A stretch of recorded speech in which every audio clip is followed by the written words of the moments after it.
Então são exemplos, são ideias de como é que a coisa poderia funcionar. Mas vamos para a prática. Introdução. Foi este o texto que nós construímos juntos aqui neste quadro aqui, ó. Lembram? Então fizemos isso de forma manuscrita e saiu esta introdução. Vamos lá.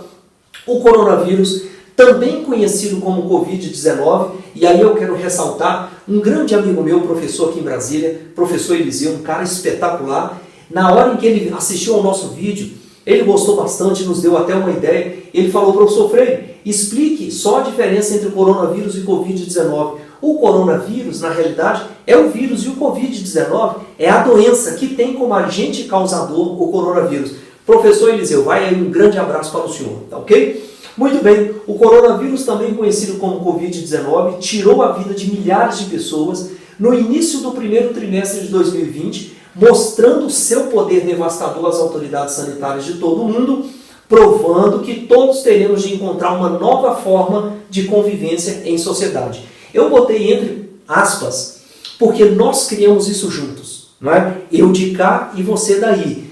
E saiu isso aqui, corrigimos, rabiscamos, trocamos verbos que não se encaixavam, trocamos advérbios, pronomes que não estavam bem, até chegarmos a esta introdução. Você já está diante de uma prova de concurso, de vestibular e assim por diante, ou diante de uma prova do Enem, porque eles vão cobrar o seguinte, olha um exemplo, o verbo provando tem como sujeito qual substantivo? Ah, tá aqui, ó, você acabou de descobrir, percebeu? Fazendo a sua redação você já está trabalhando gramática. Esses elementos estão em negrito por uma razão especial. Nós optamos por fazer uma redação com 3 parágrafos de desenvolvimento. E o desenvolvimento tem que sair de dentro da introdução. Porque se você tira o desenvolvimento de outras ideias, isso aqui fica perdido. Então observe bem. Tirou a vida de milhares de pessoas. Agora a gente vai para o primeiro parágrafo do desenvolvimento. Olha como é que a gente começou. Pode-se afirmar que o Covid-19, ao tirar a vida de milhares de pessoas, eu volto lá e a gente pegou aqui, ó, esta informação a gente jogou para o primeiro parágrafo do desenvolvimento. Percebeu? Então, você criou o que a gente chama de coesão. O que é a coesão? Eu preciso que tenha uma corda, uma linha, atrelando a introdução ao primeiro parágrafo, o primeiro parágrafo ao segundo, o segundo ao terceiro, é uma reação, é uma corrente, um está preso ao outro. Então eu peguei a ideia e trouxe para cá. Ô professor, me diga uma coisa, por que nós começamos então o primeiro parágrafo com um verbo numa condição impessoal?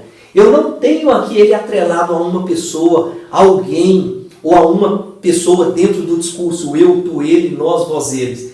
Porque quando a gente cria essa impessoalidade no seu texto dissertativo, você já dá a impressão de que a sua ideia é mais abrangente, de que a sua ideia ela não está fechada somente no seu ponto de vista.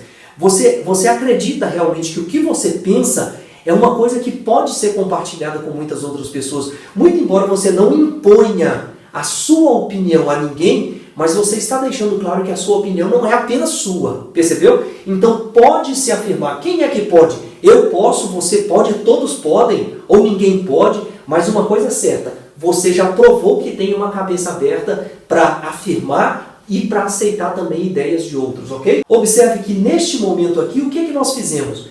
Nós estamos analisando, criticando, fazendo ponderações, fazendo observações, dando adjetivos ao vírus. Nós estamos deixando claro que o vírus age sorrateiramente, então ele é sorrateiro, ele de alguma forma tem uma face, ele tem uma face e pela análise que a gente faz do vírus, a face não é muito boa.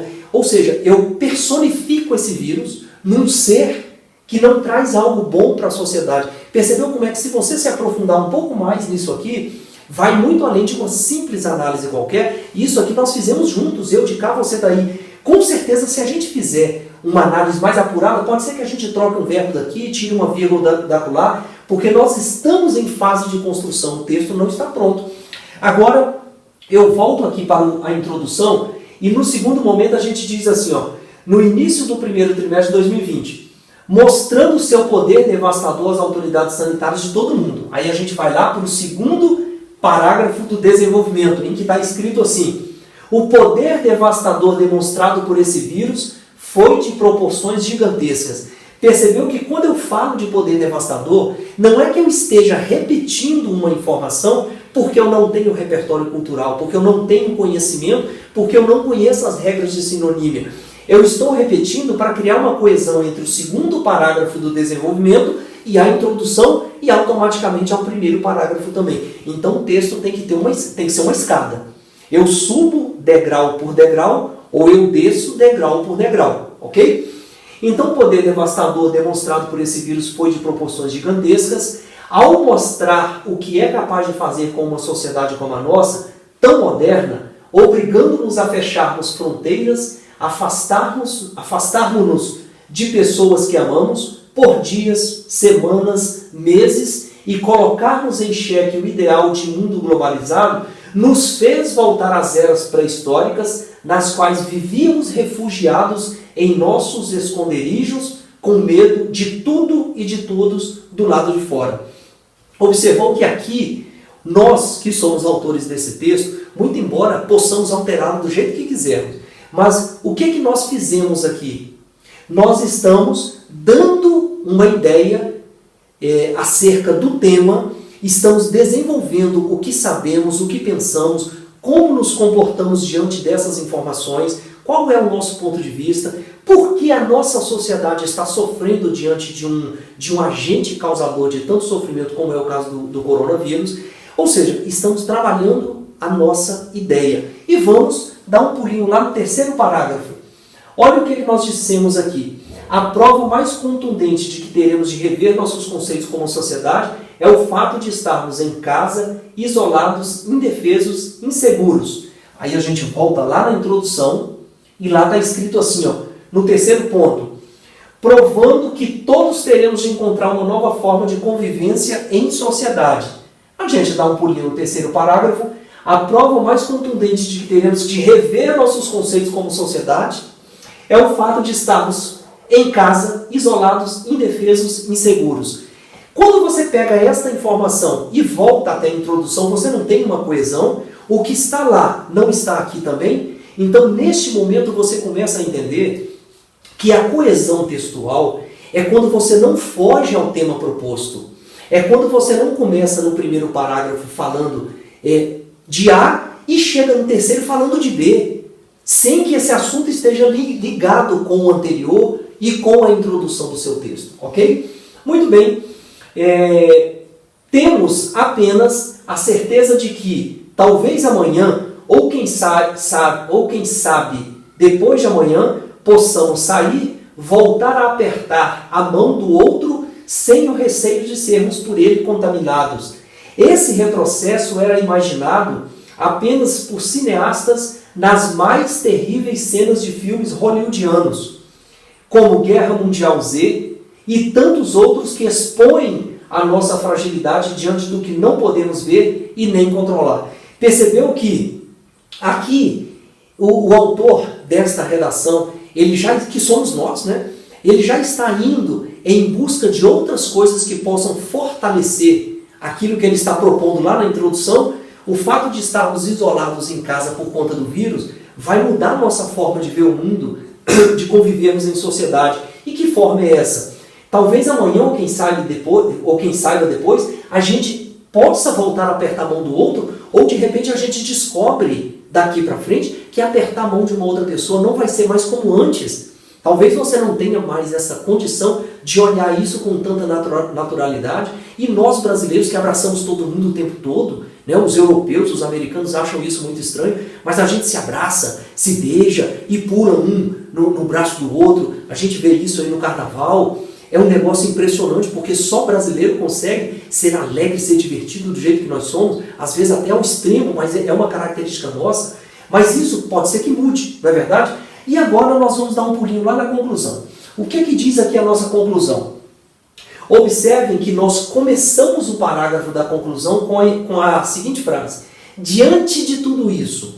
Por que nós começamos dessa forma? Porque existem frases, não necessariamente frases, mas existem termos da língua portuguesa que já eu vou usar assim, uma expressão que não é muito legal, que introduzem uma conclusão, mas não fica bom, né? Que começam uma conclusão, que dão o start para você mostrar para o seu leitor que você vai terminar aquilo que começou. Diante disso, com base no que foi exposto, de acordo com o que foi descrito anteriormente, esses elementos mostram para o seu leitor que você está terminando aquilo que começou. Diante de tudo isso, pode-se e deve-se tirar uma conclusão. A de que, de agora em diante, qualquer semelhança não será apenas uma mera coincidência. Tínhamos a experiência da peste durante a Idade Média e também tínhamos o conhecimento de epidemias que vêm assolando nossas grandes metrópoles e reclamando a vida de rebanhos e de pessoas, como a gripe suína, H1N1, a gripe aviária. Portanto, negligenciarmos qualquer outra que vier depois dessas seria uma verdadeira insanidade. A preocupação, o cuidado e, quem sabe, o respeito pelo poder mortal desses vírus poderão poupar no futuro milhares de outras vidas.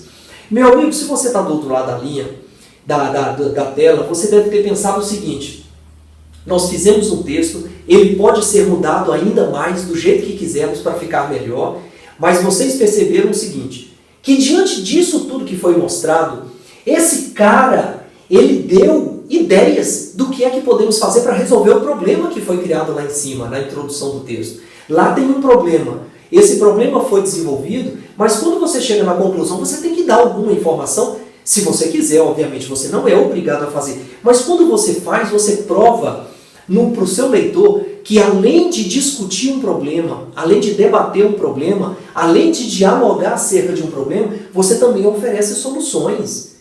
Isso significa que só pode oferecer soluções quem pensou no problema. Então, quais são as soluções que esse cidadão oferece para a gente? Não mais negligenciarmos as próximas, tomara que não venha mais nenhuma, né? Mas não negligenciarmos caso apareça mais alguma epidemia. Que mais? Tomarmos cuidado e sermos precavidos, termos precaução e tomarmos cuidado para que nós não percamos vidas no futuro e possamos poupar essas vidas no futuro. Observe que o autor constrói um texto que tem homogeneidade, ele tem começo, tem meio e tem fim.